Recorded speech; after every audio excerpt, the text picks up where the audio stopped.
comenzó. Y ahora sí.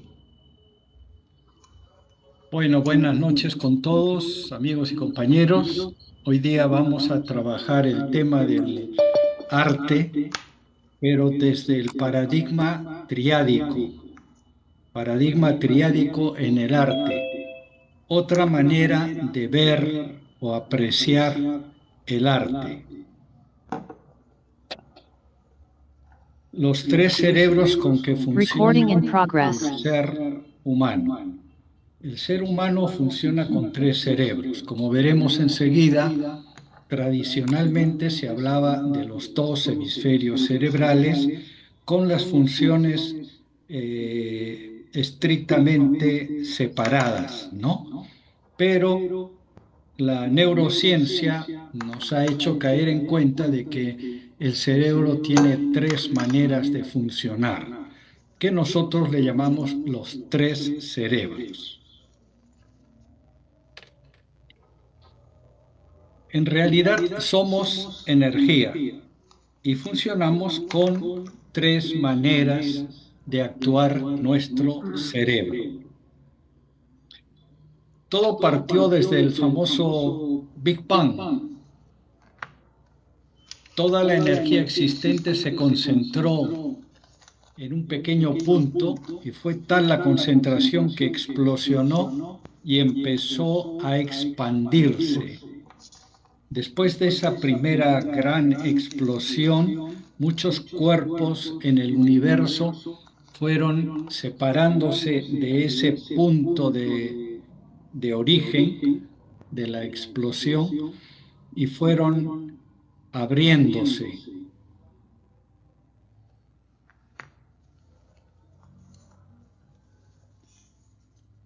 En ese camino de abrirse, al expandirse desde el punto de la explosión, se fueron formando diferentes maneras de organizarse estos cuerpos celestes.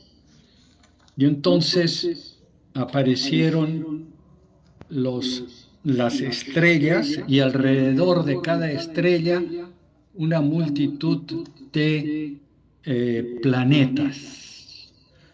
Uno de ellos, diminuto, insignificante dentro de la inmensidad del universo, es la Tierra donde nosotros habitamos.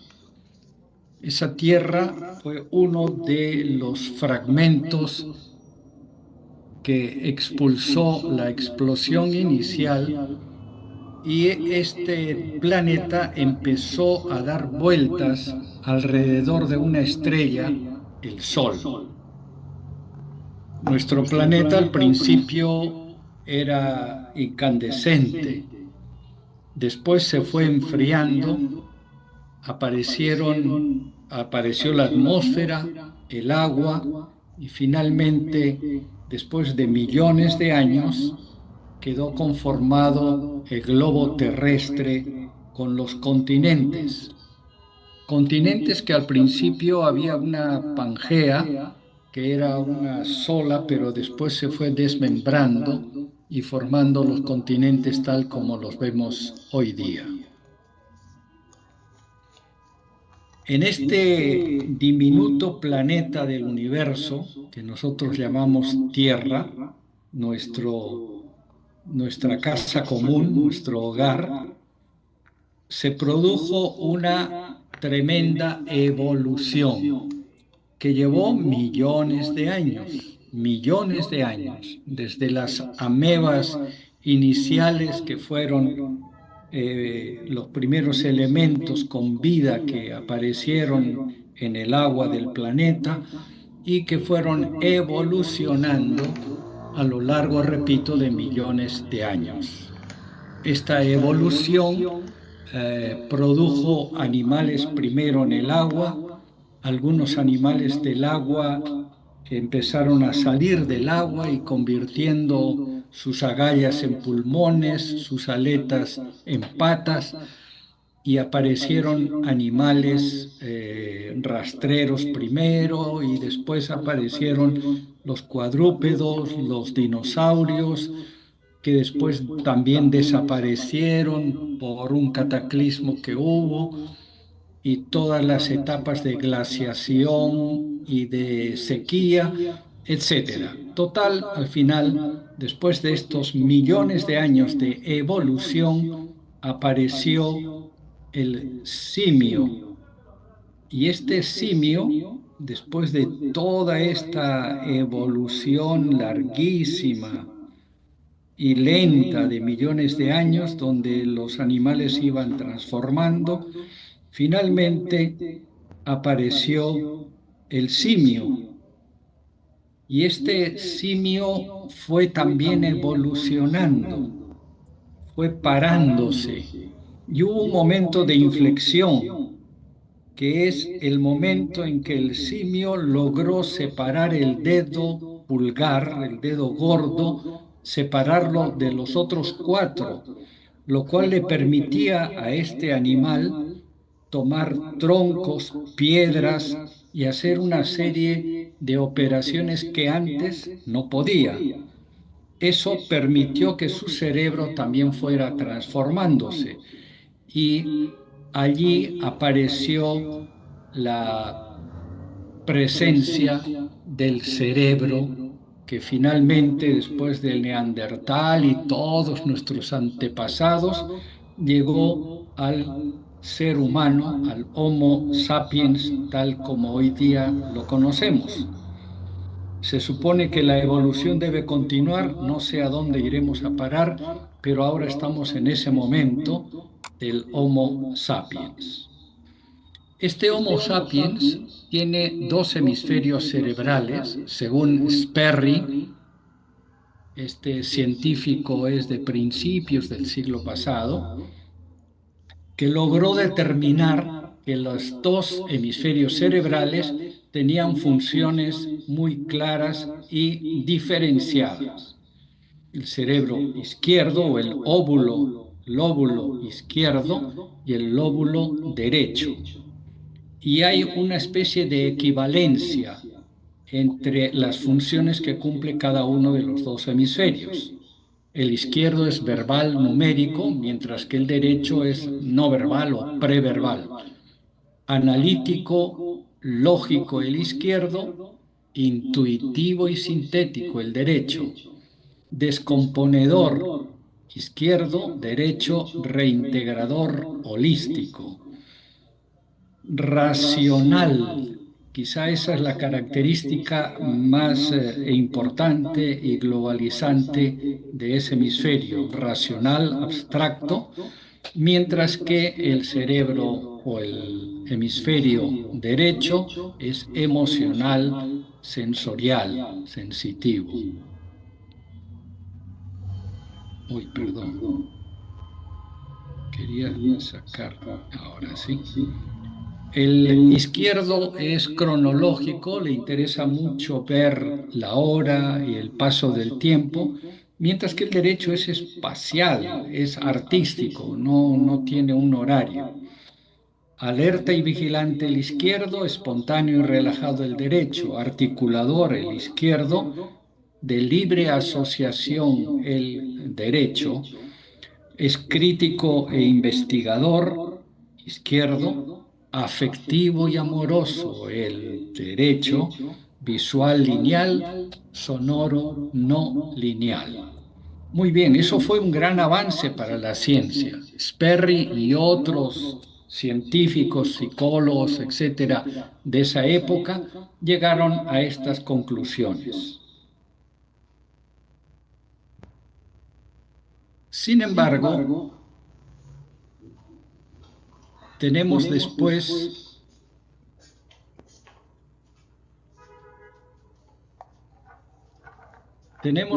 que, combinando los datos de Sperry y los otros científicos de esa época con los últimos hallazgos de la neurociencia, entre ellos quizá el más importante, MacLean, llegamos al cerebro triuno: cerebro derecho, cerebro izquierdo, cerebro central. El cerebro izquierdo es el pensante, El cerebro central es el pragmático, mientras que el cerebro derecho es el emotivo. Entonces diremos que el izquierdo es verbal, el central es factual, de hacer, de concretar cosas, mientras que el derecho es no verbal. A eso le llamamos cerebro triuno. Uno de los que más ha alentado el estudio de esta propuesta, de esta teoría, es Waldemar de Gregori, que es un científico brasileño que ha echado adelante la cibernética social proporcionalista basado justamente en el cerebro triuno.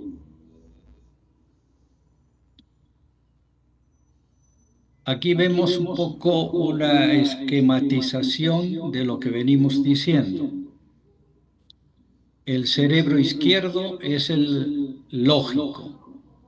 Contiene la información, la investigación, la verdad, las leyes, las matemáticas, los idiomas, la educación, el razonamiento. El cerebro central es pragmático. Le interesa el dinero, la distribución de los bienes, la gestión, la administración, la calidad, la profesión, el trabajo en equipo, la sobrevivencia, la procreación y el ambiente, el medio ambiente y la salud serían las preocupaciones del cerebro central, que vendría a ser el cuerpo calloso, el cerebelo y algo más. Mientras que el cerebro derecho sería intuitivo. Ahí encontramos la mística, la justicia, la visión de futuro, el futurizarse, el arte, la felicidad, la afectividad, la solidaridad, etc.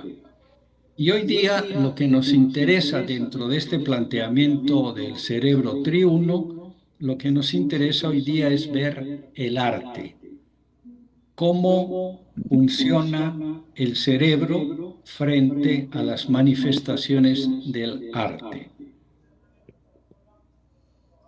Es importante que cada persona logre detectar cuál de los tres cerebros domina nuestro comportamiento. Los científicos definitivamente, con rarísimas excepciones, tienen el cerebro izquierdo predominante. Lo tienen como muy desarrollado y menos desarrollado el central y mucho menos el derecho. Los artistas tenemos muy desarrollado el cerebro derecho y tenemos poco desarrollado el izquierdo y algo sí desarrollado el central. Y así podríamos ir descubriendo, ¿no? Entonces, por ejemplo, los empresarios, los emprendedores tienen una dominancia del cerebro central. Y a veces esa dominancia del cerebro central hace que tengan descuidada la parte afectiva, la parte emocional. En fin, es importante que cada uno descubra cuál de los tres cerebros en su comportamiento habitual es el que domina. Siempre hay uno dominante, otro subdominante y un tercero casi olvidado. Sin embargo, es deseable que exista una proporción entre los tres cerebros. No hablamos de un equilibrio entre los tres, porque eso es utópico, no es rarísimo que se dé. Quizá en algunos genios como Leonardo da Vinci, etcétera, quizá allí se dio un acercamiento al equilibrio de los tres cerebros, ¿no? Pero por lo general, la mayor cantidad de seres humanos tenemos un cerebro dominante, uno subdominante y otro olvidado. Y lo que es deseable es detectar cuál es el que tenemos olvidado para darle un poco de fuerza y lograr esa proporción. Por ejemplo, ¿qué cerebro es dominante al escoger una carrera? Los muchachos que terminaron su secundaria o justo terminando su secundaria deciden qué carrera van a seguir en la universidad. Los que piensan ir a la universidad, claro. Entonces, según un estudio de Waldemar de Gregori y otro, un tal Sandoval, las carreras de contabilidad, derecho, estadística, matemáticas, psicología, ciencias económicas y química suelen ser escogidas por personas con dominancia del cerebro izquierdo y en algunos casos con subdominancia del cerebro central. Las personas con dominancia del cerebro derecho suelen escoger carreras de letras, educación, artes plásticas, diseño industrial, publicidad y propaganda, música, teatro, trabajo social, enfermería, etcétera, en las que también interviene el cerebro central. Mientras que los que tienen dominancia del cerebro central se inclinan por carreras como administración, biología, economía, arquitectura, medicina, ingeniería, informática, ciencias agrarias, veterinaria, zoología, minería, etcétera. Esto según estudios del mismo Gregory y de Sandoval y otros en una tesis que presentaron en el 2009. En cualquier momento pueden interrumpir si quieren aclarar algún punto que lo merezca, ¿ya? Con toda confianza. Como en todas las actividades humanas, intervienen los tres cerebros, pero en el caso del arte, que es el tema que hoy día vamos a trabajar, es el derecho el principal protagonista al vincularse con, con el sentido estético, con la creatividad, con lo espiritual, con los sentimientos y con las emociones. Entonces, en todas las actividades intervienen los tres, pero el protagonismo, la dominancia, cuando hablamos de arte, es el cerebro derecho. En algunas manifestaciones de arte interviene bastante también el cerebro central, por ejemplo, en la escultura, donde hay mucho trabajo manual, ¿no? mucho hacer.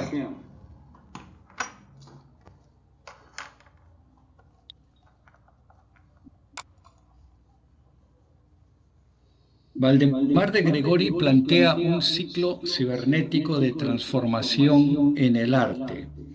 El ciclo cibernético es pensar, crear, hacer, izquierdo, derecho, central. Vamos a tratar de ensamblar este tricerebral artístico. El artista, al realizar una obra, sea una película, un cuadro, una escultura, una cerámica, un diseño, el artista al realizar una obra es, en primer lugar, analítico y utiliza su cerebro izquierdo.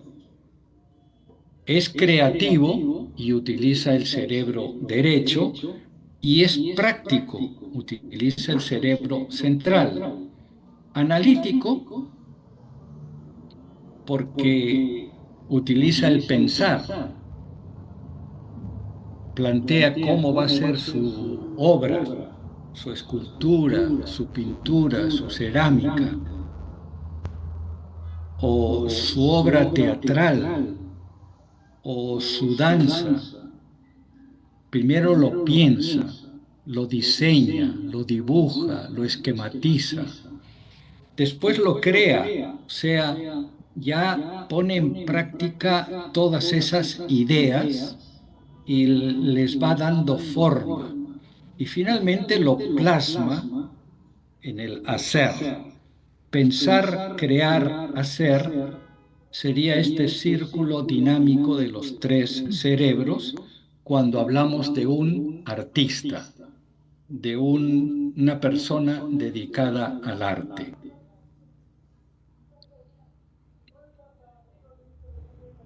Habla Waldemar de Gregori del ciclo cibernético de transformación, que es el ciclo que nosotros estudiábamos en Chosica de la investigación, creación, acción. Pensar, crear y actuar.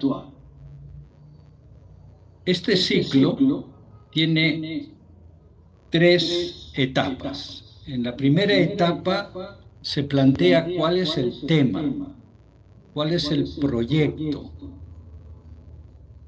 cuál es la pregunta de enfoque, qué es lo que busco, qué es lo que quiero hacer.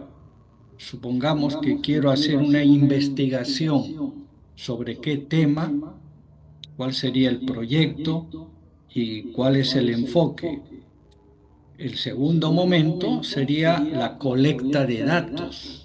Investigo, voy a la biblioteca, investigo en el internet, busco libros, datos. Segundo tema, el segundo momento, datos, colecta de datos. Una vez que he colectado muchos datos, viene el procesamiento, el análisis de todo lo que encontré, voy descartando lo que no me sirve, me quedo con lo que realmente es significativo para lo que yo quiero trabajar y llego al diagnóstico, a una conclusión o sentencia. Creo que esto sí merece la pena ser investigado o ser trabajado. Segunda etapa. Esta primera etapa obviamente es puro cerebro izquierdo, es análisis, es razonamiento. La segunda etapa entra el cerebro derecho, una futurización, una visión de futuro, o sea, me imagino cómo será el final de esta investigación, de este proyecto, de este trabajo, de esta obra de arte. De ahí viene la creatividad, o sea, planteo ya la estrategia concreta y tomo decisiones descartando lo que no es factible. Y finalmente, en la tercera etapa, que ya es el cerebro central, está la planificación, el hacer el flujograma y la operacionalización. Con qué recursos voy a contar, de dónde los voy a conseguir, cómo lo voy a hacer. Para después viene ya la gestión, o sea, hacer la investigación propiamente dicha o hacer el trabajo artístico. Al hacerlo necesita una supervisión o un acompañamiento y finalmente viene el feedback, o sea, la evaluación de lo que ya se hizo. Si este ciclo cibernético lo aplicamos al arte, tendríamos que, para pintar un cuadro, la primera etapa sería qué quiero pintar y qué estilo, o sea, cubista, abstracto, figurativo, etc. Para ello, hago una investigación de campo, tomo fotos, o sea, colecto datos sobre el tema que ya he decidido para pintar un cuadro. El tercer momento es comparo y selecciono el tema propiamente dicho. De todas las fotos que he tomado, de toda la investigación de campo, elimino lo que no me sirve y me quedo lo que realmente me va a servir para pintar el cuadro. Y esto me llega a un diagnóstico, consolido la información en el diagnóstico. Todo esto lo he hecho con mi cerebro izquierdo. La futurización, cómo proyecto la obra terminada. O sea, ¿cómo será mi cuadro cuando ya esté terminado? Lo futurizo, lo futurizo. De ahí viene la creatividad, enfrento dificultades, algunos cambios, busco alternativas y me quedo con las mejores. De ahí tomo decisiones, decido cuál va a ser el soporte, el formato, el medio, la factibilidad en general, para hacer ya establecer las etapas y elaboro el boceto del cuadro. Todo esto con el hemisferio o con el cerebro derecho. Y con el cerebro central establezco las etapas, elaboro el boceto, pinto el cuadro, compruebo el avance, corrijo, mejoro, enriquezco y finalmente el feedback, que es cuando expongo la obra y asimilo las críticas o me complazco con la venta del cuadro, ¿no? Que eso sería el cerebro central. Entonces, en este ciclo cibernético de transformación que plantea Waldemar de Gregori, entonces tenemos esta secuencia de etapas. Se comienza con el cerebro izquierdo, colecta de datos es fundamental para después llegar a un diagnóstico, hacer el proyecto, cómo será mi obra terminada, enfrento dificultades, decido, finalmente pinto y evalúo. Bien, veamos los tres cerebros en el autor de una obra de arte. Los artistas suelen tener como cerebro dominante, ya dijimos, el derecho. Sin embargo, al ejecutar su obra, intervienen los tres cerebros. Veamos, por ejemplo, el cerebro derecho interviene al tener la inspiración de la obra. También al emocionarse ante un modelo o una modelo, ante un paisaje, ante una escena, etc. Al imaginar la obra terminada antes de comenzarla, o sea, al futurizar, al decir mi cuadro cuando esté terminado se va a ver así. Ese es el cerebro derecho. Al apreciar estéticamente la obra durante el proceso. Si ustedes han visto algún pintor haciendo un cuadro, se dan cuenta que de vez en cuando deja el pincel, se aleja y mira el cuadro desde lejos para ver cómo está quedando. A veces lo voltean, lo ponen patas arriba para ver si las perspectivas están bien calzadas, etc. Y eso le permite corregir, mejorar, enriquecer alguna zona, etc. Todo eso lo hace con su cerebro derecho. Con el cerebro central, o sea, el pintor que hace un cuadro, utiliza el cerebro central al comprar los elementos, el bastidor, el lienzo, los óleos, los disolventes, los pinceles, etc. En pintura. Pero si es escultura, al acopiar materiales necesarios, la madera, la piedra, el mármol, el barro, la resina, los cinceles, etc. En escultura. Al preparar diseños, bocetos, moldes, maquetas o futura obra, al realizar, estamos hablando del cerebro central, que es el que hace, el que actúa, al realizar la obra, ¿no? Al pintar, esculpir, moldear o ejecutar la obra, si es una obra de teatro, por ejemplo. Y también al presupuestar y cobrar el precio de la obra. De esto se encarga el cerebro central. ¿Y dónde interviene el cerebro izquierdo al pintar un cuadro? Al investigar el tema de la obra. El investigar, eso lo hace el cerebro izquierdo. Al calcular la perspectiva, al medir las proporciones, al calcular los contrastes cromáticos en un cuadro abstracto, por ejemplo, al presupuestar los costos de los materiales y la mano de obra. Todo eso lo hace el cerebro izquierdo. Entonces queda claro que el pintor de un cuadro, y serviría también para el escultor, para el actor en una obra de teatro, para el cantante en una presentación, para el danzante en una obra de ballet, etcétera, ¿no? Funcionan los tres cerebros. Por supuesto que el cerebro derecho, hablando de una actividad artística, es el que domina, el que predomina. También utiliza el cerebro izquierdo al buscar y decidir dónde exhibir su trabajo, en qué galería, en qué parque.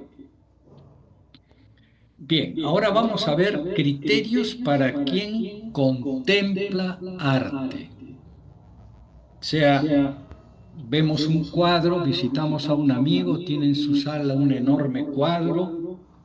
¿Cuáles son los criterios para quien contempla el arte? O, por ejemplo, si vamos a visitar una galería de arte, como algunos de ustedes tuvieron a bien visitar la exposición que hice el mes pasado. Primero, contemplar la obra sin prejuicios, desde los tres cerebros. O sea, ¿qué le dice esta obra a mi cerebro izquierdo? ¿Qué le dice a mi cerebro derecho? ¿Qué emoción despierta? ¿Qué sentimientos? ¿Me gusta? ¿No me gusta? Cerebro derecho. ¿Cuánto cuesta esta obra? Cerebro central. Analizando tanto el proceso como el resultado. O sea, ya veo el cuadro terminado, pero ¿cómo ha llegado a esto? ¿No? Generalmente no nos lo planteamos, pero de hacerlo lo haríamos con el cerebro izquierdo. ¿Qué ha querido representar el artista? ¿Qué mensaje descubro en esta obra?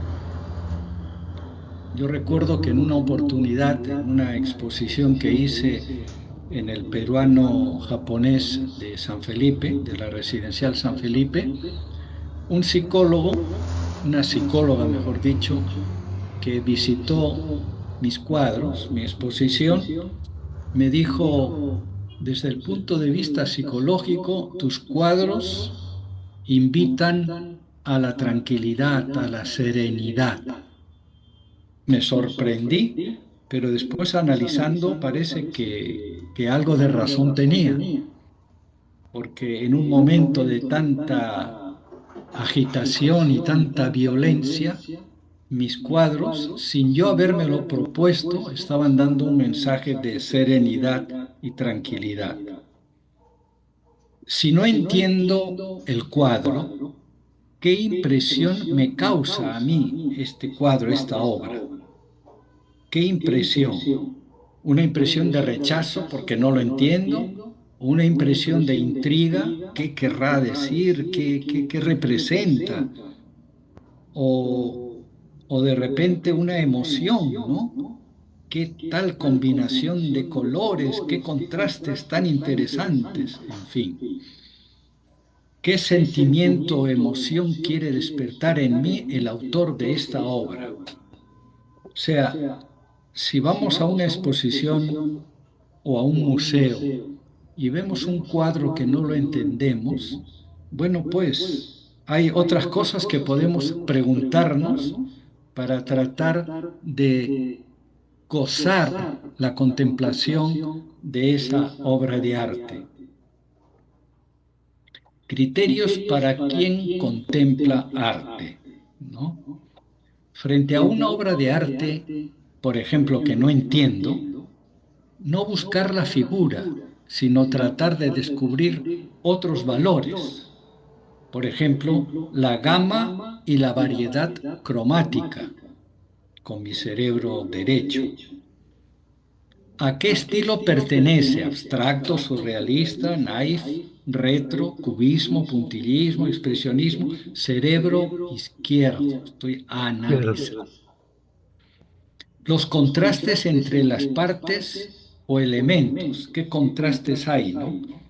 Estamos hablando, por ejemplo, de un cuadro abstracto, qué sé yo, un Cislo, por ejemplo, ¿no? Que tiene unos cuadros maravillosos referidos a la cultura nazca, etcétera, ¿no? O sea, los contrastes entre las partes o elementos del cuadro.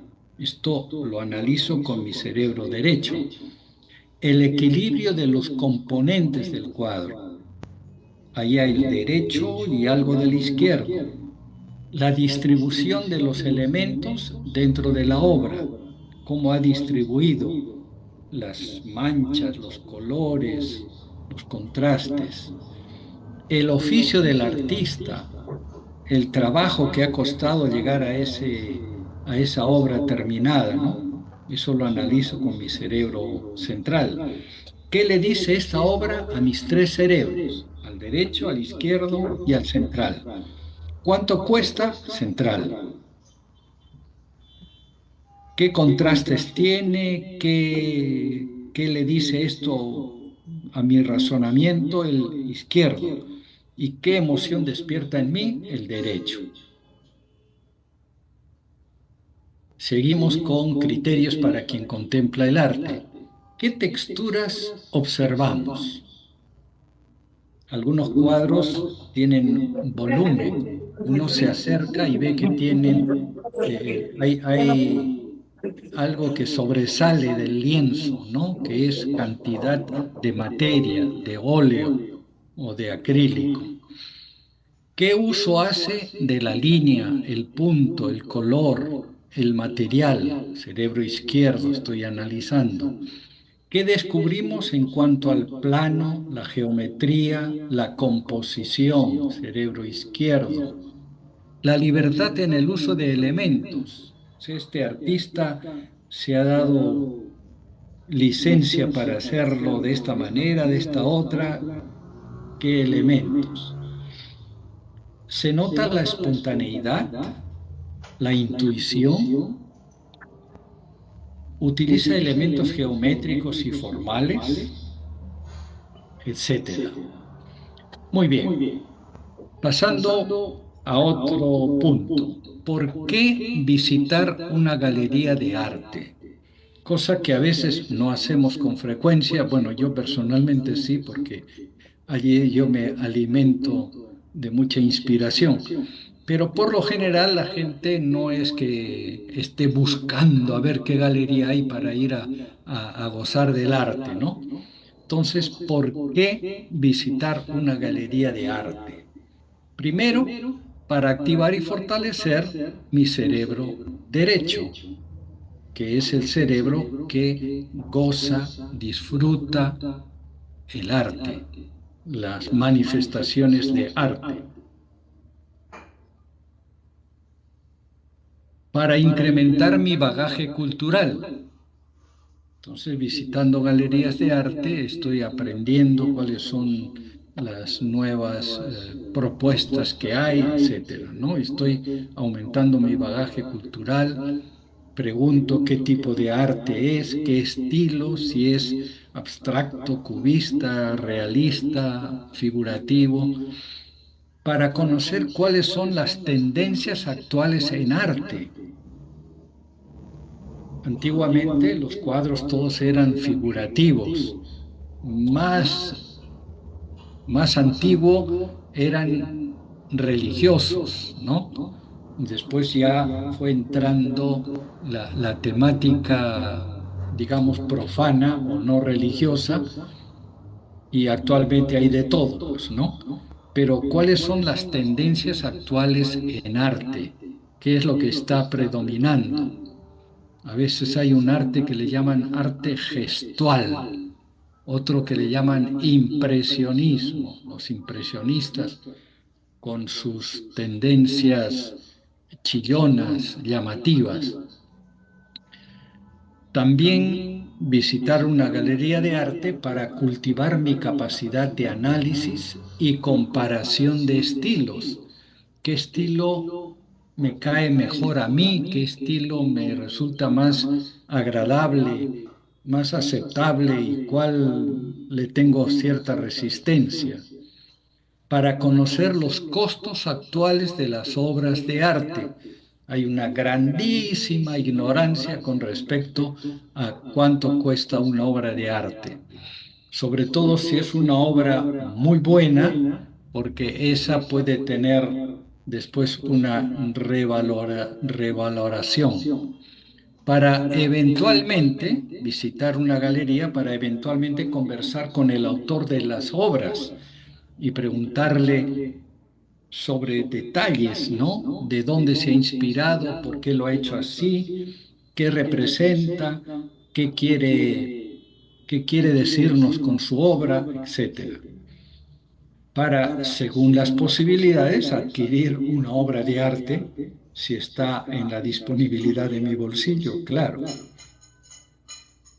Criterios para adquirir una obra de arte. Supongamos que me gustó mucho una obra de arte al visitar una galería. ¿Cuáles serían los criterios para adquirirla? Primero, que la obra me guste y satisfaga mis expectativas. Obviamente, no voy a comprar un cuadro que no me gusta o que no me sirve o que no va a levantar el aspecto artístico de mi sala, de mi comedor, ¿no? Mi solvencia económica es un criterio básico, ¿no? Pero ahí hay que tener en cuenta que podemos pedir una rebaja del precio inicial. Algunos artistas aceptan rebajar, no mucho, pero sí aceptan una rebaja del precio del cuadro. Y también estudiar la posibilidad de pagarlo en partes, en varios meses, y entonces eso nos hace la adquisición más factible. Analizar el estilo, la técnica y el oficio del autor, ¿no? Para pintar un cuadro es bueno conocer quién es el autor, qué obras tiene, qué obras ha hecho antes, qué obras tiene en el mercado del arte. Calcular la posibilidad de que posteriormente se revalorice. Cuando el artista ya tiene un cartel, ya es conocido a nivel nacional o a nivel internacional incluso, ese cuadro puede revalorizarse, posteriormente tener mucho más valor de lo que yo gasté al comprarlo. Pensar dónde lo voy a exhibir, si va a ir en la sala, en mi dormitorio, en el comedor, porque es de repente un cuadro de frutas y verduras, ¿no? Entonces, ¿dónde lo voy a exhibir? Considerar la ventaja de poseer una obra original, no una copia. Eso también tiene su ventaja. Bien, pasando a otro elemento, vamos a ver los factores operacionales en el arte. Llamamos factores operacionales el espacio, dónde, la cronología, cuándo, los personajes o las personas que intervienen, quién, los procedimientos, cómo, por qué, para qué y con qué. Son esas preguntas que en filosofía estudiábamos en Chosica, ¿recuerda? ¿Dónde, cuándo, quién, cómo, por qué? Preguntas filosóficas, ¿no? Pues muy bien, aplicadas como factores operacionales en el arte. Primero, ¿dónde? Sea el espacio. ¿Dónde se hace esta obra de arte? En el taller, al aire libre. Algunos artistas se atreven a pintar al aire libre. Yo definitivamente me he negado a hacerlo, porque cuando lo he intentado, los curiosos que vienen alrededor empiezan a hacer críticas sin ningún fundamento, que a uno lo distraen y le opacan la inspiración. Entonces yo pintar al aire libre ya renuncié. Si se trata ya no de un cuadro, sino de una obra de teatro, por ejemplo, en un escenario, en la redacción, si se trata de redactar una novela, etcétera. Si estamos hablando de la locación, el país, la ciudad, la zona urbana, rural, la selva, el desierto. Cronología, ya no dónde, sino cuándo. ¿Qué tiempos va a llevar? ¿Qué etapas tiene la elaboración de esta escultura o de esta obra de teatro o este ballet moderno?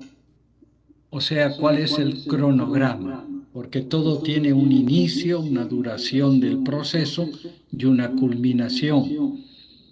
Y por supuesto, la inspiración es fundamental y la disponibilidad de tiempo para cualquier manifestación artística. Pasamos al quién, las personas, los personajes, el pintor, el escultor, ceramista, diseñador, fotógrafo, grafitero, bailarines, modelos, coreógrafos, actores, actrices, consumidores de arte. Esas son las personas que intervienen en el arte. Y pasamos a los procedimientos. El proceso creativo. ¿Cómo? Pintar, esculpir, modelar, bailar, actuar, redactar, diseñar. ¿Por qué? Por vocación, por entretenimiento, por interés, por negocio. En mi caso personal, yo comencé la pintura por entretenimiento, como hobby, y una vez que yo tenía muchos cuadros pintados en mi casa, unos amigos me dijeron, oye, ¿por qué no haces una exposición? Ni hablar, dije yo, todo Quijote idealista, ¿no? El arte no es para comerciarlo, es para disfrutar. Bueno, finalmente me convencieron, hicimos una primera exposición en el Centro Español de la Avenida Salaberry. Se vendieron todos los cuadros, se me prendió el foquito. A partir de allí ya dejé de ser tan Quijote y empecé a pintar con más seriedad, con más profesionalismo. Y la exposición que hice el mes pasado fue ya la número 13 y generalmente se vende buena cantidad de cuadros. ¿Por qué entonces? Por entretenimiento, por vocación, por interés, por negocio. ¿Para qué? Para sobrevivir. La mayoría de colegas pintores que solo viven de pintar lo hacen para sobrevivir.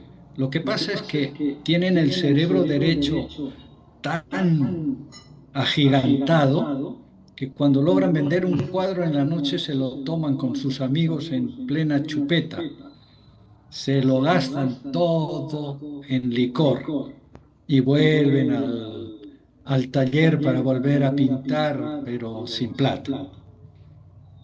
Algunos para qué pintan, para alcanzar fama, para tener un cartel como pintor o para ocupar el tiempo.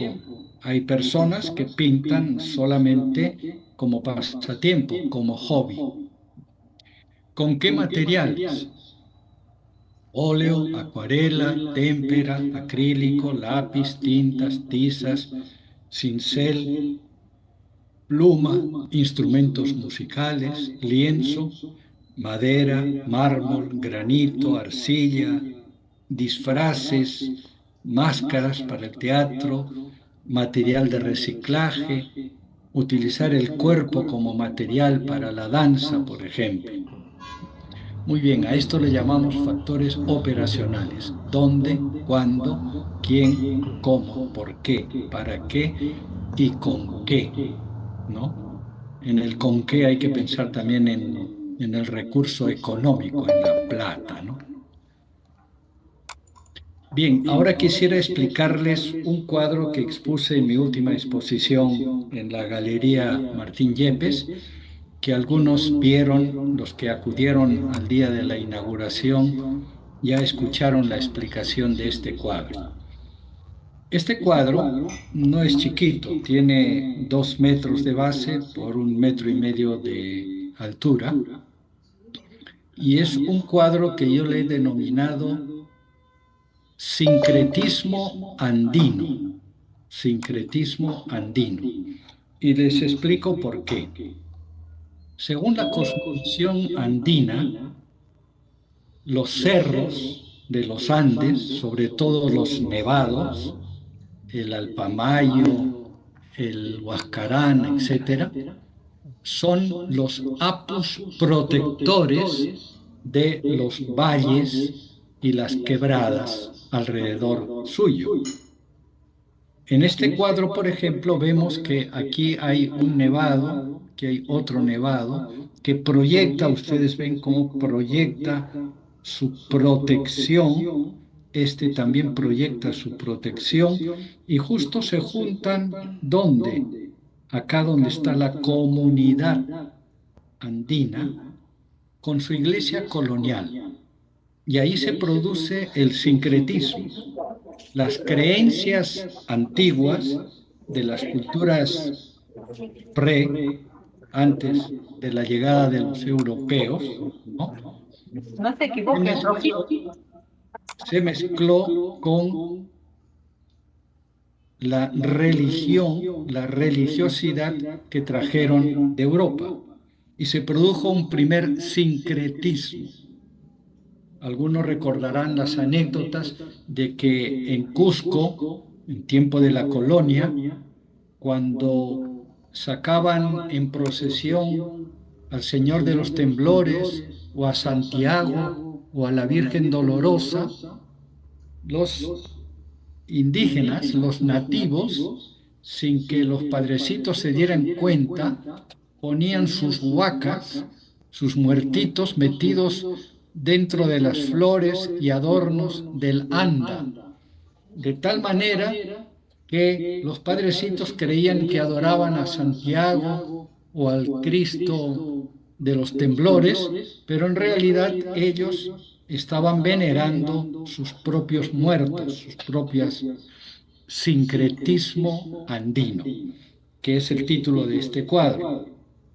Además, en este cuadro se aprecian también los tres mundos de la cosmovisión andina: el Ucupacha, el mundo de abajo, donde están los muertos, donde están las huacas, representado por la rastrera serpiente, el mundo de abajo. El Caipacha, donde estamos nosotros, donde están las comunidades andinas, el Caipacha, representado por el puma, el sigiloso puma, y el Anampacha, el mundo de arriba, donde están sus divinidades, representado por el cóndor, serpiente, puma, cóndor, que ustedes habrán visto representado de muchas maneras en la cerámica preincaica o incaica y en los tejidos también. Todo esto está presidido por el lanzón y la estela de Raimondi. En la parte inferior vemos una greca, un adorno muy frecuente en la cerámica incaica y preincaica y en los tejidos también de esa época. Y allí unos arqueólogos interpretan estos signos como esta sería la espiral la espiral, que es el símbolo del agua. En las culturas previas a la conquista, donde había un ñauimpuquio, o sea, un ojo de agua, un manantial, donde había un manantial, dibujaban una espiral, porque la espiral era el símbolo del agua. Entonces aquí los arqueólogos interpretan que han querido graficar de manera muy sintética el, la espiral, ¿no? La espiral, hay dos espirales. Y esta sería la escalera que junta los tres mundos, el Ucupacha, el Caipacha y el Anampacha. Pero hay otros estudiosos en la biografía que yo he consultado que la interpretan de otra manera. Dicen, esto, esto de acá sería la ola del mar, representando a la costa, la ola del mar, y estos serían los andenes de la sierra. O sea, en este gráfico repetitivo están representando, según estos segundos estudiosos, la costa y la sierra. Bien, todo esto es lo que ha originado el título de esta obra, que se llama Sincretismo andino. Un poco de humor porque los veo un poco serios, ¿no? Pintor. Este es mi último cuadro, dice el pintor. La señora le dice, menos mal. O sea que el cuadro era un desastre. Le costará mucho trabajo pintar sus cuadros, no crea, más trabajo me cuesta venderlos. Primer salón de médicos pintores, se llama Altas Cumbres. ¿No?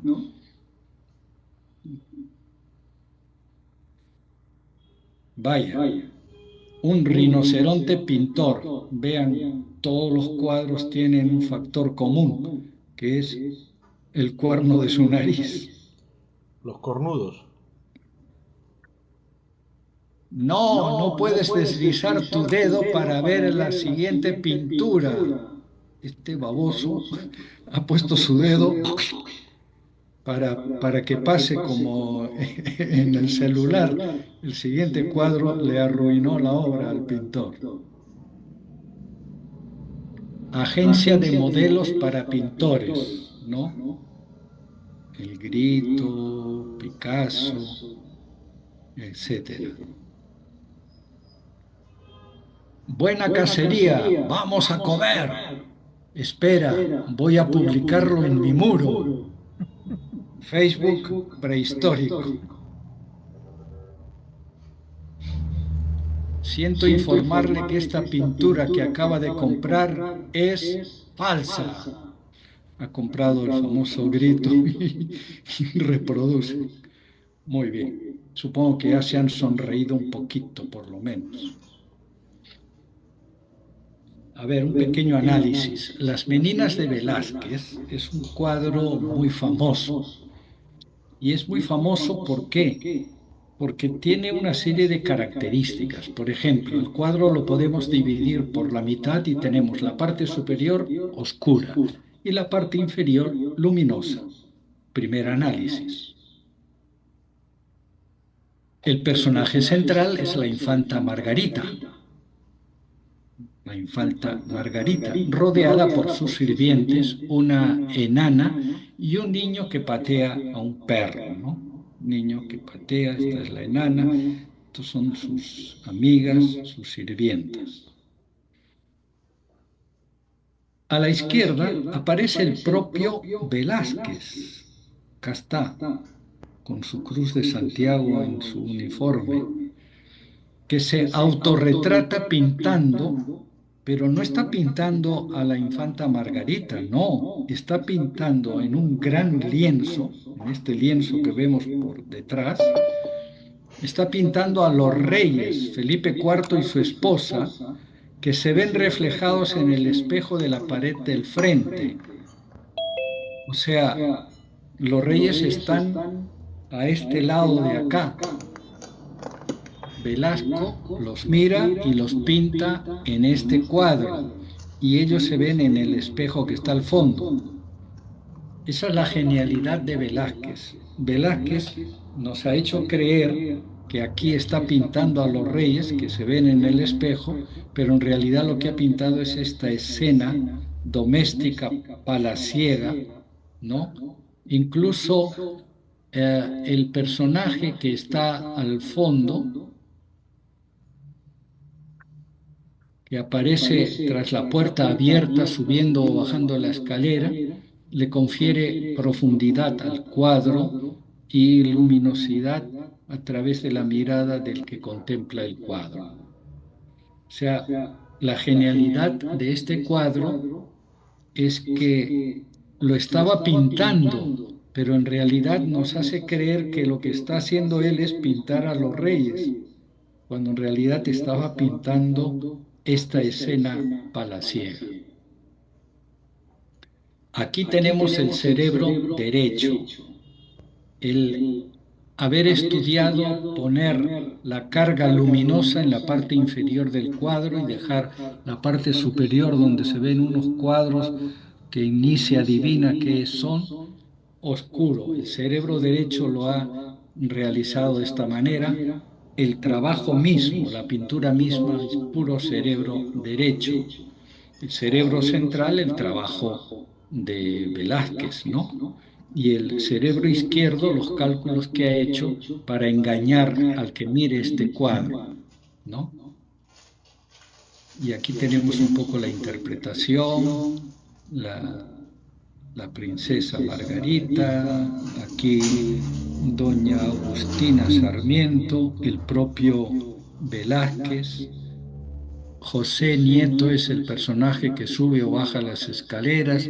Marcela Ulloa es una institutriz. Está Isabel Velasco, amiga de la princesa. Maribérbola es la enana. Y Nicolasillo Pertusato es el chico que está pateando al perro. Bien, hagamos un poco de análisis con los tres cerebros, ¿no? Con el cerebro derecho decimos, qué bonita luminosidad, qué cuadro tan luminoso. Me gusta, me impresiona el cerebro derecho. Con el cerebro izquierdo analizamos la perspectiva. Fíjense cómo las líneas de la fachada de esta casona de la izquierda confluyen en lo que llamamos un punto de fuga. Y hay otro punto de fuga al fondo, en esta fachada lateral, que también tiene su propio punto de fuga. Hay una serie de personajes que tienen diferente tamaño de acuerdo a que están más cerca o más lejos. Veamos este cuadro. Este cuadro, si lo dividimos en tres partes, vemos oscuro, miti-miti y claro, ¿no? Ya tenemos un primer análisis con el cerebro izquierdo. Podemos dividir el cuadro en tres partes, horizontal y verticalmente, y nos da los puntos de oro descubiertos ya desde la Edad Media, donde ponemos algunas cosas que son importantes. En este caso, esta reja que tiene una perspectiva muy clara, lo vamos a ver.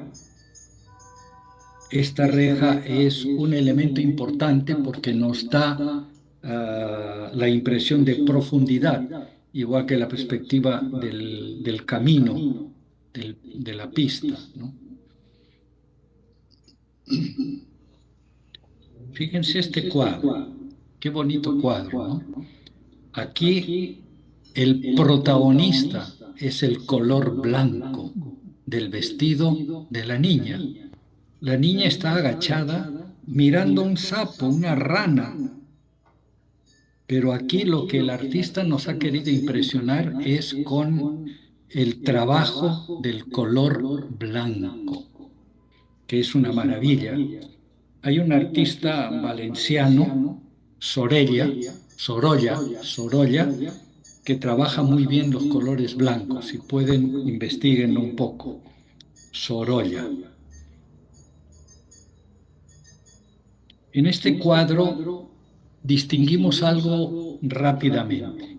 Hay un triángulo que está perfectamente trabajado hasta el último detalle.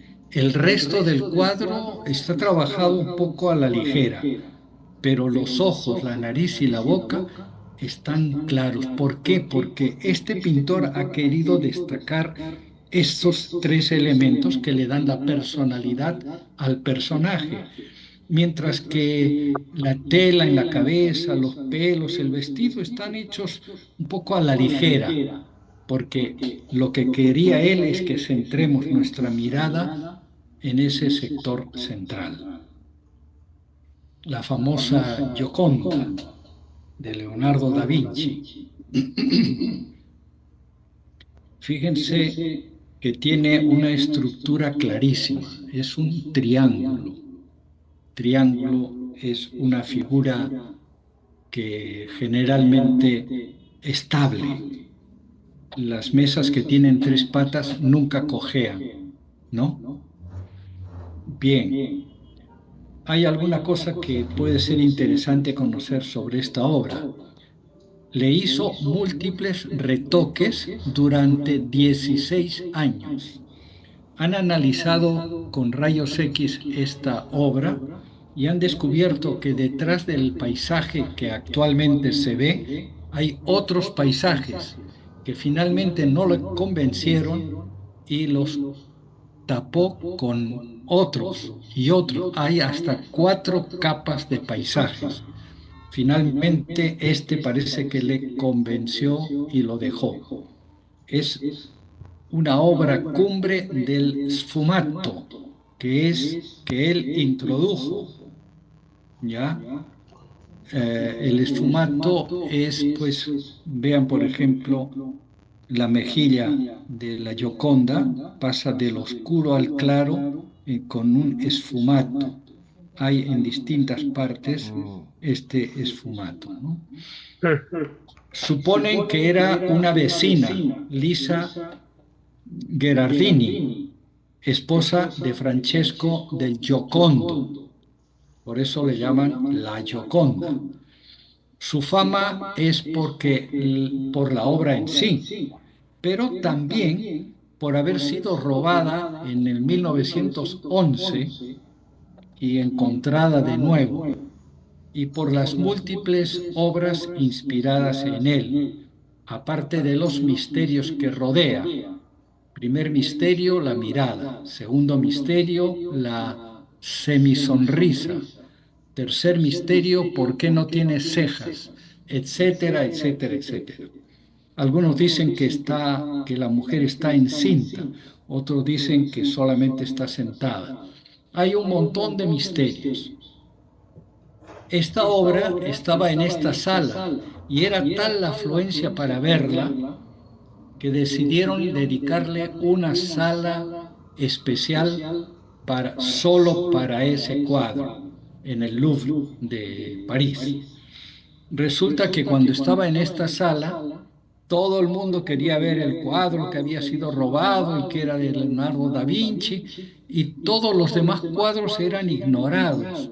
O sea, le robó protagonismo a cuadros que estaban en esta sala, por lo cual finalmente decidió la administración de la galería dedicarle una sala especial. Veamos algunas obras, en fin, para pasar el rato, ¿ya?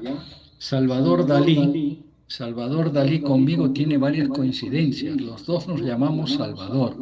Los dos hemos nacido en Cataluña. Los dos pintamos. Él fue millonario y yo todavía. En fin. Acá tenemos una obra que es una virgen con el niño. pero tiene unos detalles maravillosos. Primero vean cómo ha respetado los puntos de oro, cómo ha sabido distribuir. Él es un gran estudioso de los clásicos y ha hecho una obra actual maravillosa. Todos los elementos están flotando en el aire, todos los elementos están flotando, la Virgen, el niño, todo está flotando. Y veamos un poco el detalle de la Virgen y el niño. La Virgen tiene en su pecho un marco de cuadro en el cual está el niño, que a su vez tiene un marco con un pan pintado. El niño mantiene el globo terráqueo y un libro. Todo está cargado de símbolos. El niño también está flotando, noten la sombra. Realmente un genio mi tocayo. Este es un Cristo pintado por él. A nadie se le había ocurrido hasta ese momento un enfoque tan audaz para pintar a un Cristo en la cruz, ¿no?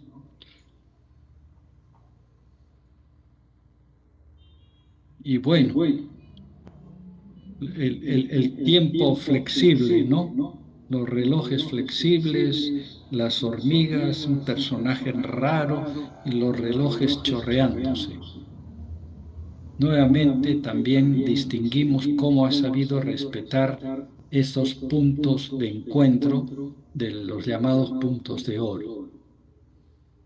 La Leda atómica es un cuadro donde ha pintado a su esposa, Gala, y también la ha pintado flotando. Hay otras cosas también como libros flotando, escuadras, este cisne también flotando, y el personaje es Leda, un personaje mitológico. Alguien ha intentado descubrir en este cuadro una serie de simetrías y de análisis geométrico. Veamos un poco de pintura de fantasía con el cerebro derecho. Vean, aquí hay unas carabelas con sus velas al viento. Aquí hay un puente con muchos arcos. Y si juntamos los dos, vemos cómo este pintor ha pasado de pintar un puente a pintar unas carabelas, lo que llamamos fantasía artística, ¿no? Fíjense el oleaje también, qué movido. Cerebro derecho, cerebro central, cerebro izquierdo. Otra pintura de fantasía, aquí vemos una catarata iluminada por la luna en un paisaje montañoso con árboles. Hay aquí una serie de caídas de agua. En la parte inferior vemos a unas danzantes, unas bailarinas que están bailando. Cuando juntamos las dos partes, vemos que este pintor, con su fantasía, ha convertido las cristalinas aguas de la catarata en bailarinas, finalmente, ¿no? Qué bonito, y ver cómo los artistas saben encontrar maneras fantasiosas de representar. Bien, acá tenemos un cuadro y vean cómo el pintor, que es el que les habla, ha sabido también encontrar dónde poner los puntos focales de atención en los puntos de oro. Bueno, otro cuadrito. Este cuadro lo denominé Amanecer Global, porque hay elementos de diferentes partes del mundo. Australia, Italia, Canadá, Japón, Estados Unidos, París. Brasil, París, Dubái, India, las pirámides, y San Basilio, la torre inclinada de Pisa, etcétera. También aquí he tratado de respetar un poco, ¿no?, que coincidan algunos elementos con los puntos de oro. Vean en este cuadro la perspectiva, ¿no? Este es un Picasso, pero en la etapa figurativa. Antes de ser cubista o abstracto, él era figurativo y demostró mucha calidad. Y con esa calidad se permitió después inventar otros estilos de arte como el cubismo y el abstracto. En este cuadro vemos también el famoso triángulo, ¿no?, que le da estabilidad a la obra. Otro cuadro de Velázquez, de Picasso, perdón, en la etapa rosa. Fue un artista muy prolífico. Pasó por muchos estilos y muchas manifestaciones artísticas. Acá tenemos un Picasso cubista y finalmente su obra cumbre, Guernica, ¿no?, donde trata de graficar dramáticamente la terrible destrucción de ese poblado, de esa comunidad de Guernica, donde los alemanes probaron sus armas que después utilizaron en la Segunda Guerra Mundial. Entonces, Picasso, como protesta, este cuadro tiene 12 metros de base, como protesta pintó este cuadro, pero este cuadro estuvo en el extranjero, estuvo en Estados Unidos, y Picasso dijo: este cuadro no entrará en España sino después que se muera el dictador Franco. Y así fue. Actualmente está en Madrid, en el Museo Sofía, porque ya le permitieron traer ese famosísimo cuadro a España después de la muerte de Franco. Aquí también podemos analizar cómo distribuye los elementos principales. Hablando de escultura, tenemos Miguel Ángel, La Pietà y Moisés, Rodin, otro escultor famoso, y escultura paisajística, ¿no?, gigantesca, el Corcovado y los expresidentes de Estados Unidos tallados en la misma roca del cerro.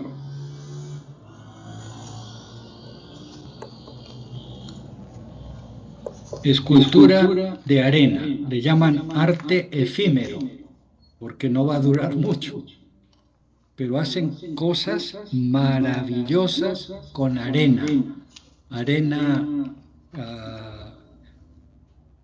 húmeda, ¿no?, para trabajarla, arena húmeda, y construyen cosas, pero realmente fabulosas.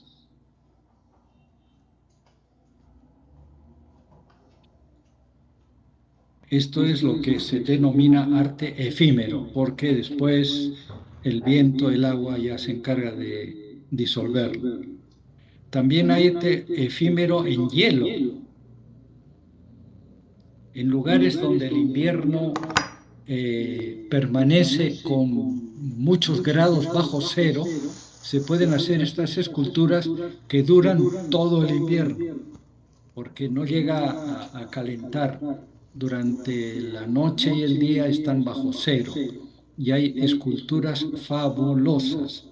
Miren, por ejemplo, vean el tamaño comparado con las personas que lo están visitando. Incluso en la China hay un lugar donde hacen esculturas de hielo con iluminación de colores en la noche. Pero son gigantescas, vean las personitas que están visitando. En cerámica están Estas son las cerámicas del norte, estas son las cerámicas de la selva y las cerámicas modernas, ¿no? En origami también hay cosas preciosas que se pueden hacer solo doblando papeles de diferentes colores.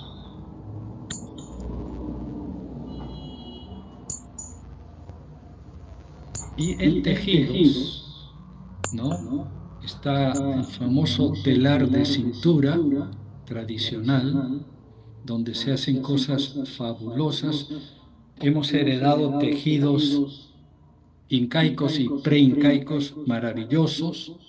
El Museo a Mano en Lima, en Miraflores, es el lugar donde mejor se conservan y hay la mayor cantidad de tejidos conservados, ¿no? También está el telar vertical con sus lanzaderas y el famoso quipu. Los quipus eran también una especie de tejidos, pero al parecer con una función contable, ¿no? Bueno, tricerebralmente, muchas gracias. Y ahora, a ver, vamos a dejar de compartir algún comentario que quieran hacer, algún aporte. Geoffrey, bienvenido. Manuel García, ¿quién más hay que no he saludado antes? Hugo Calderón, Arequipa presente. Muy bien. Buenas noches, Salvador. Fuerte abrazo. Gracias, gracias. ¿Algún aporte Permíteme, que quieran dar a lo que hemos permíteme, hablado? Salvador. Sí. No voy a hacer ninguna crítica. Voy a hacer un recuerdo. Cuando yo estaba pintando, a mí me dominaba más la emoción. Captaba situaciones, hechos que sucedían. Por ejemplo, el 5 de febrero, cuando fue invadido Radio Patrulla. Y eso casi me cuesta la deportación del país en la época de Velasco, si no me acuerdo. Estaban entrevistándome en el Canal 4 y ay, sí me olvido siempre esta señora que es Guerrero, ¿no? Era una de ellas, de las señoras que hablaba, la esposa era un comandante de los bomberos. Me pregunta, ¿y esto qué significa? Ah, es un homenaje al 5 de febrero. ¿5 de febrero? ¿Qué? A la toma, pues, por los tanques del ejército a Radio Patrulla. Ya que terminó la entrevista y vino una señora queriendo decir, cuídense que los van a deportar. Tuve una semana nomás encerrado. Bueno, la forma como se ve el arte, como te lo he comentado muchas veces, yo siempre planteo el espejo. ¿Qué significa? Que tú hablabas de la sensación que sientes al mirar un cuadro. Lo asocio a qué es lo que uno vive en esa sensación de su vida. Me acuerdo que hubo una exposición en San Isidro del Banco Continental y una señora me pregunta y comencé a... ¿Qué usted qué mira? ¿Qué ve? ¿Qué siente? ¿Para qué? Comenzaron a seguirme como 10, 15, 20 personas, cuadro por cuadro. Cada uno quería exponer qué es lo que veía, ¿no? Le digo, es la forma en que uno mira el arte porque se asocia a su vida, ¿no? En fin, sí, tienes mucha razón en haber subdividido tanto el cerebro derecho, izquierdo y central en las acciones. En estos momentos yo creo que tengo dormido el cerebro central porque hace tiempo estoy que quiero pintar, ya he hecho uno, dos, he hecho un cuadro medio terminar, cada rato estoy que lo cambio, pero no lo concreto. Ya pues, no flojees, pues. No es Pinta, flojera. pinta. Estoy pensando en otras cosas, pero te felicito, realmente es una exposición que ha descrito de otra forma cómo podemos ver las cosas y te doy gracias, porque en realidad me has vuelto a picar ese bichito de nuevo de agarrar el pincel. Gracias. Muy bien, qué bueno, ojalá que así sea. Espero que a partir de ahora ya dejen de ir a ver un cuadro a decir me gusta o no me gusta. Claro. Eso es muy primario. Ya tienen elementos para poder analizar, apreciar y a veces gozar también del arte, ¿no? Ya tienen más elementos. Bienvenida a la sobrina de Humberto. ¿Qué tal? ¿Cómo estás? Hola, qué bueno. Me da mucho gusto que estés ahí. Perdón, ¿cómo se llama la señorita?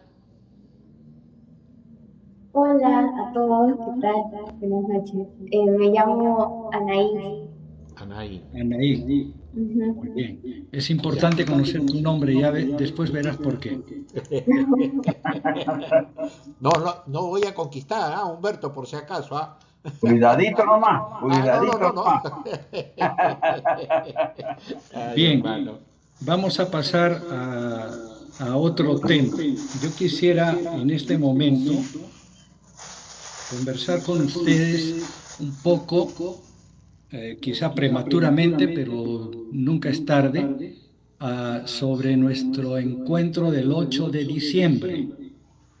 Y quisiera ir concretando cosas, ¿no? Por ejemplo, ya sabemos que nuestra reunión del 8 de diciembre de ADES este año va a ser en el RIMAC, que el padre Vicente Santilli nos ha ofrecido generosamente, como siempre él con ADES. Allí habrá una Eucaristía y hay que preparar pues las municiones, los cantos, vamos pensando colectivamente, como siempre lo hemos hecho. Eh, Veremos si hay la posibilidad de hacer una pequeña procesión, no sé si habrá la posibilidad, pero la próxima semana pensamos ir a visitarlo al padre Santilli y ver in situ las posibilidades de nuestra reunión. Sabemos que tienen capilla, sabemos que tienen sala de reuniones, que tienen comedor, eso ya está garantizado, pero vamos a ver detalles. Auditorio también tiene bien grande. Tienen auditorio grande, así es. Entonces, vamos a ver la Eucaristía, la monición, los cantos. Después, y tendríamos que formar una comisión, ¿no? Para que no quede todo como suele pasar en una o dos personas. Después tendríamos la sesión, ¿no? La asamblea, si quieren llamarle, que tiene que tener un programa, ¿no? Donde cantaremos nuestro himno, habrá algunos informes, quizá una clase del recuerdo, si es que se puede concretar, si no ya lo vemos. Tendríamos que también hacer la elección de la nueva directiva, nuevo coordinador, secretario, tesorero, el encargado de cumpleaños, que hasta ahora lo ha hecho muy bien, Edgardo Hidalgo, la salesianidad, que lo ha hecho muy bien también Manuel García y Jeffrey, las actividades como visitas cuando nos visita alguno que viene de fuera del Perú, hacemos una reunión, esas actividades, algunos viajes, algunas excursiones, estuvimos en Arequipa, aunque el grupo no fue muy nutrido, pero bueno, estuvimos y nos acogieron maravillosa y generosamente. Estamos eternamente agradecidos. Hugo Calderón, hácelo saber a tus congéneres de Characatolandia. También hemos hecho algunas actividades sociales, entonces tenemos que pensar quién se va a encargar de cada una de estas actividades. Me olvidaba de la salud. La salud, también tenemos nuestro médico que siempre ha sido atento a acompañar a los que tienen algún tipo de enfermedad, aconsejar Daniel, vino. o asesorarlos, ¿no? Bien, también va a haber almuerzo en el RIM, va a haber almuerzo. Ya vino.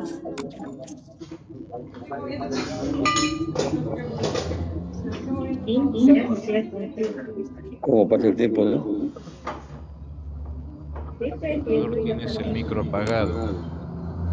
Ya estoy apagándoselo. Salvador, le has apagado. Ah, le apagó a Salvador, perdón. ¿Dónde está? Ya lo perdí a Salvador.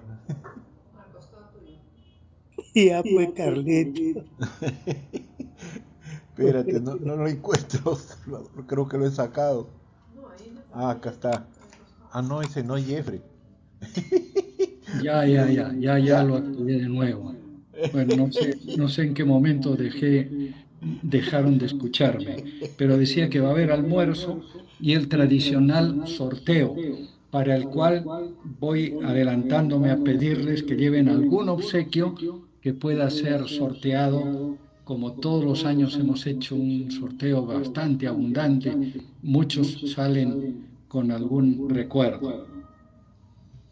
Bien, ¿alguna idea sobre nuestro 8 de diciembre? Ah, perdón, Jorge Basurto me dice que hay un micro en Breña para que los lleven al RIMA y lo recogen y lo dejen en el Breña, en la iglesia María Auxiliadora, ¿no? Ya lo vamos a analizar en la comisión. Vamos a ver y iremos avisando de los avances que se estén dando. Es una buena iniciativa, vamos a ver cómo concretarla y cuál sería el punto de recogida, ¿no? Vamos a ver el que sea más conveniente. Ok. ¿Alguna idea, alguna sugerencia más para el 8 de diciembre? ¿Alguna novedad que quieran introducir?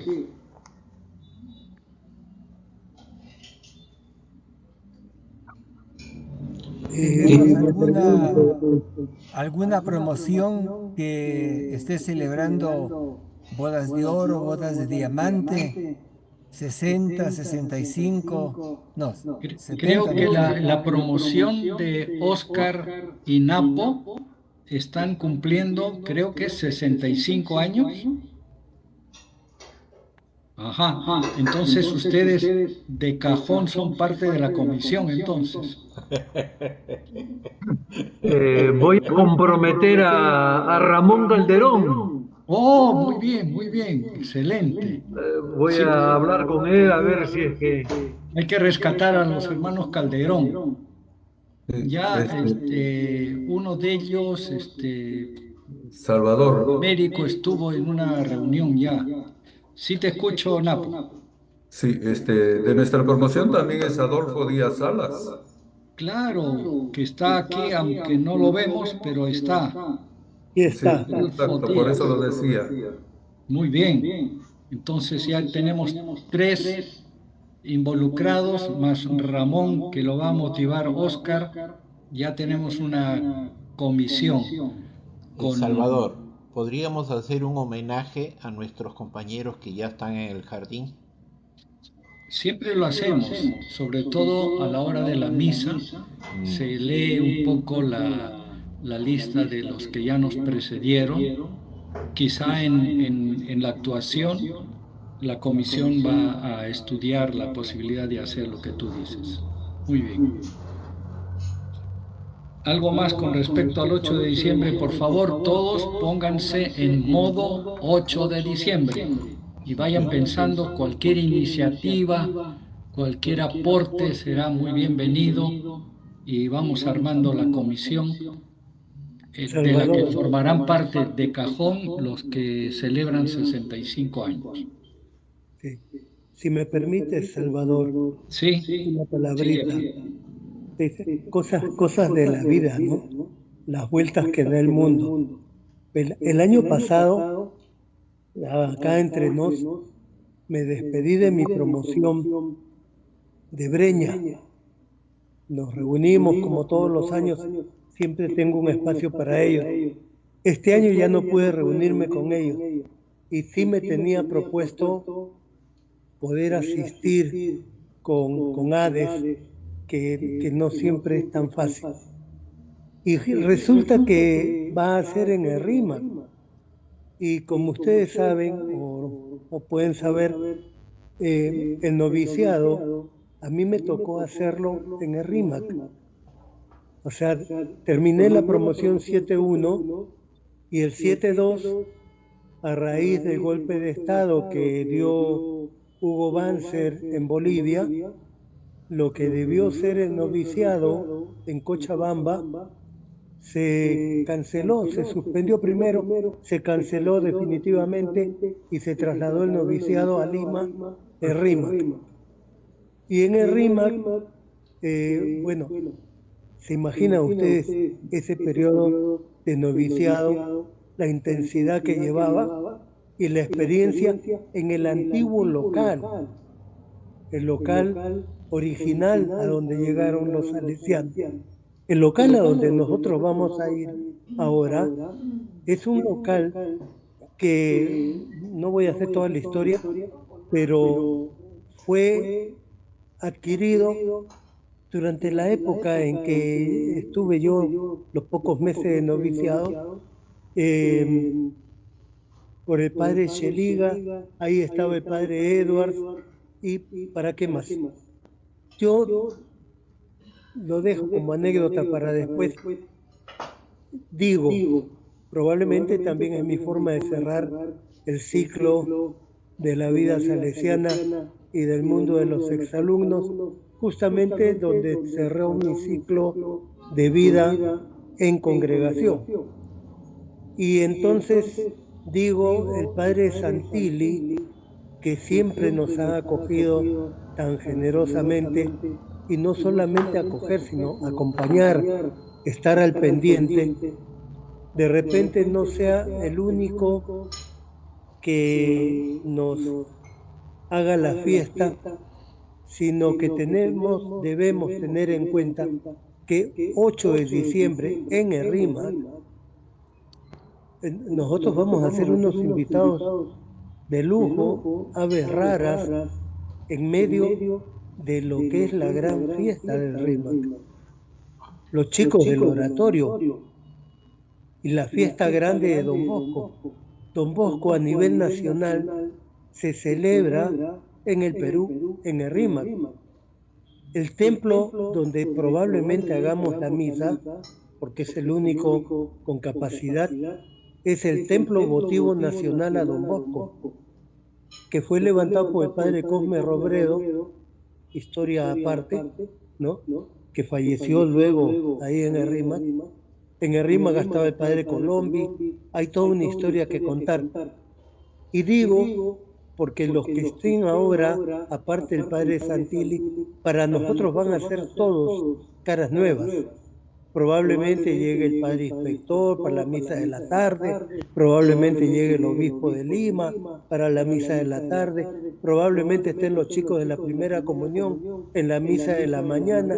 Tenemos que encajar bonito para poder celebrarlo sin perder nuestro estilo, pero muy conscientes de que probablemente ese día nosotros seamos parte de la fiesta como testimonio de lo que es esta historia grandiosa, fabulosa, de haber empezado como pipiolos en una casa salesiana y mantenernos como exalumnos hasta como nos ven ahora, los muy mayores y los que fuimos salesianos y los que no dejamos de ser salesianos.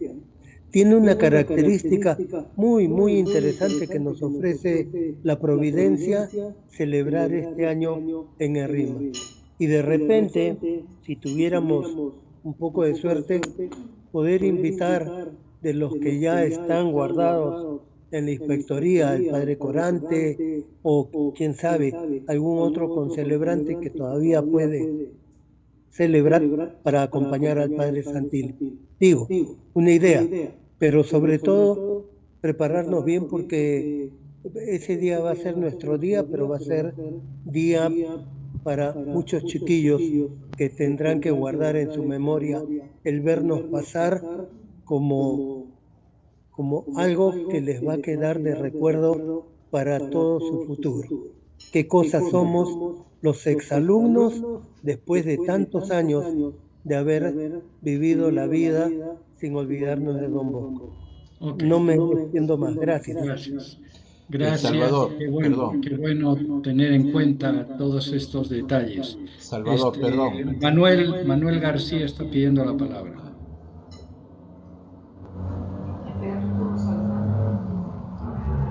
No te escuchamos, Manuel.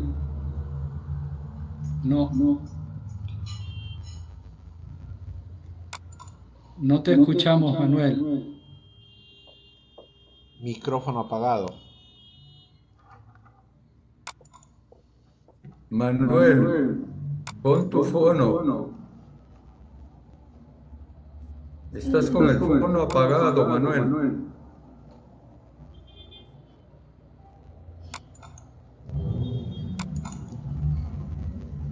No hay, algo está fallando, Manuel, porque no te escuchamos. ¿Tú nos escuchas?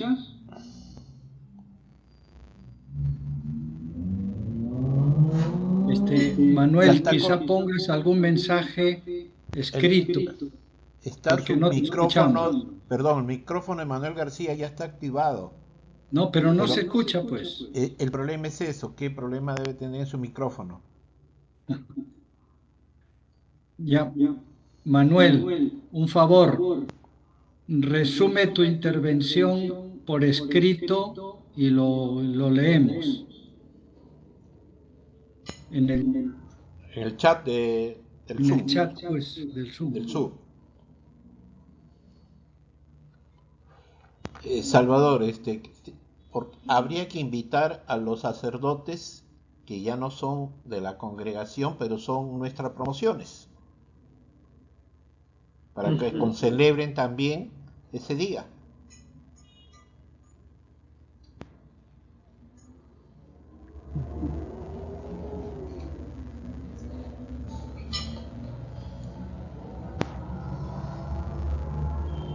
Ese tipo de sugerencias son las que vamos a trabajar en la comisión. Muy bien, bueno. Carlos, mira a ver si Manuel García está escribiendo algo. A ver. Ya, mientras tanto, la sorpresa para la sesión de hoy día era que yo voy a sortear 2 cuadros. Un primer cuadro lo voy a sortear entre las personas de Hades que asistieron o visitaron la exposición que hice en la galería. O sea, los que realmente fueron se ganaron con la posibilidad de llevarse un cuadro. Y yo tengo acá los papelitos con los nombres de los que fueron. Óscar Zuglia, esposa de Óscar Zuglia, Víctor Rogovich, Carlos Salazar, esposa de Carlos Salazar, Humberto Olivera, esposa de Humberto, Dina, Pablo Rubianes, Raúl Venero, César Rabines, Ramón Pinto, César Cornejo, Jorge Obando. ¿Me olvido de alguien? Si saben de alguien que fue y no lo he nombrado, me lo dicen.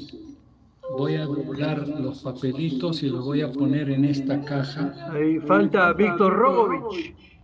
No, sí está. Sí está. Sí está, ya lo leí. Salvador, voy a leer lo que has puesto, Manuel García. Léelo. Hablar sobre la Navidad de los niños de Ticlio Chico, para que más adesianos participen. Hablar sobre la Navidad de los niños de Ticlio Chico, para que más adesianos participen. Ok. Sí, sí queremos hacer alguna actividad en Ticlio Chico alrededor antes o después de la Navidad. El año pasado lo hicimos entre Navidad y Reyes, y este año podemos hacerlo otra vez si se animan. Vamos a hacer una consulta a todo el grupo y si hay buen ánimo, lo hacemos. Pero recuerden que eso significa rascar un poco el bolsillo, porque hay que pagar la compra de algo que se les da a cada niño, ¿no? Un juguete más un panetoncito más algo más, algunas dinámicas que podamos hacer también. Entonces, hay que rascar el bolsillo y no todos los adesianos están en condiciones de rascar mucho, porque no tienen que rascar. Así que lo tenemos que plantear con calma. Me parece muy buena la iniciativa de Manuel y vamos a tratar. Manuel, tú sí nos escuchas. Salvador, ya hay Ya. $300.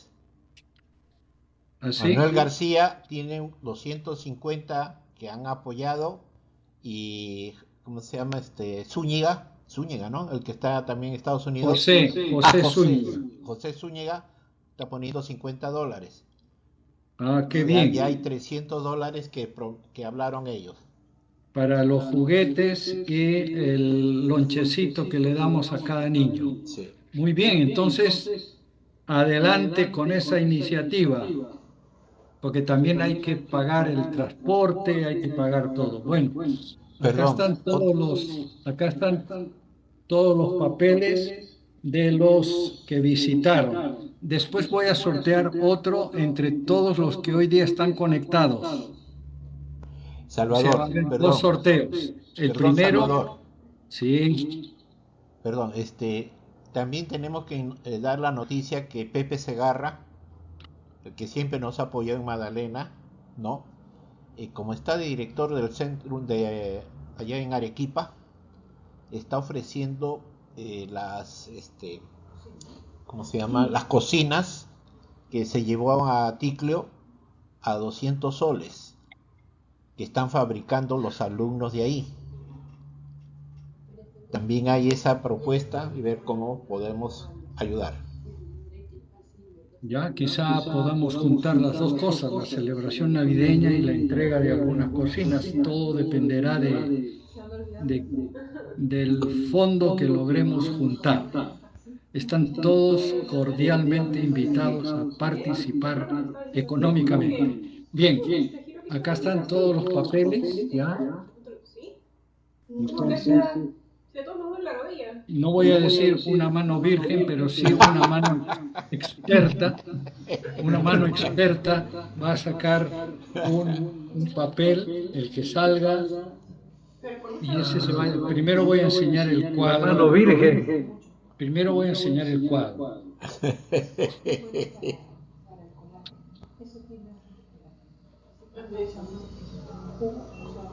¿Se ve? No. Tienes que abrir la puerta más, ¿ah? Qué maravilla. Ya, ese cuadro va a ser para una de las personas que visitaron la exposición. Y el papel que ha salido es, yo no lo sé qué dice ahí. Esposa de Oscar Zúñiga. ¡Oh! No vale. De Oscar Zúñiga. Muy bien. Increíble. Ya coordinamos cómo hacemos la entrega. Y ahora el otro cuadro. A la tercera era. Ya. Qué lindo. Ya, ven, saca tú. Es un pozo parecido al pozo de Santa Rosa, con sus Qué flores. maravilla. Saca pues el papelito. Saca el papelito para el siguiente cuadro. ¿Qué? ¿Ahí están los papelitos? Sí. Esa es de la colección de Tacna y las Bugambillas. Uno. Si no saco el nombre de mi mamá, me mata. No está, ya yo no. Acá está ya el papelito, Salvador, para los presentes. Ya sacó mi hija. es mano virgen, ¿ah? Ah, ese es para el oso. ¿Aló? ¿Me escuchan? Salvador está sin micro. Ah, Salvador, pucha. Salva. No tienes micro, Salva. Carlos, has hecho un papelito por cada una de las personas que están conectadas. Sí, ya salió. Mi hija lo ha sacado. Por si Ah, acaso, ya. mano virgen. Muéstralo, muéstralo. Ya. Aquí está. ¿Dónde estoy yo? Ya me olvidé. En la cámara, por favor. Ah. Ya. No sé quién es. Oh, ¿es así? Sí, solamente que se muestra a través por la cámara. Ah, por la No, cámara. está bien, no, tú no tienes que voltearlo. Ah, ya. ¿Ya lo ven? No. No, David. vamos atrás. David. Ah, No se ve. bravo. Ajá. David. Jeffrey se lleva el cuadro del David, ¿no? pozo. Buena. Yo digo que ese soy yo. Gracias. Qué bueno. Sí, dale. David, después me pagas, ¿ah? Gracias a tu hija, Carlitos. Ya. Otros sorteos para el 8 de diciembre, ya. Obligado a llevar regalo. Tienen que llevar algunas cosas ya. Ok, muchísimas gracias. Espero que la conversación que hemos tenido hoy día les sirva para tener una mejor manera de apreciar el arte a partir de ahora. Muchas gracias por haberse Gracias, Salvador. Gracias. Gracias, Salvador. Humberto. Sigan gracias. trabajando la idea del 8 de diciembre, sigan trabajando, mándenos iniciativas, ideas para el 8 de diciembre. Ya. Buenas noches, bonito fin de semana. Les Muchas envío el gracias. video. después. Gracias. Ya.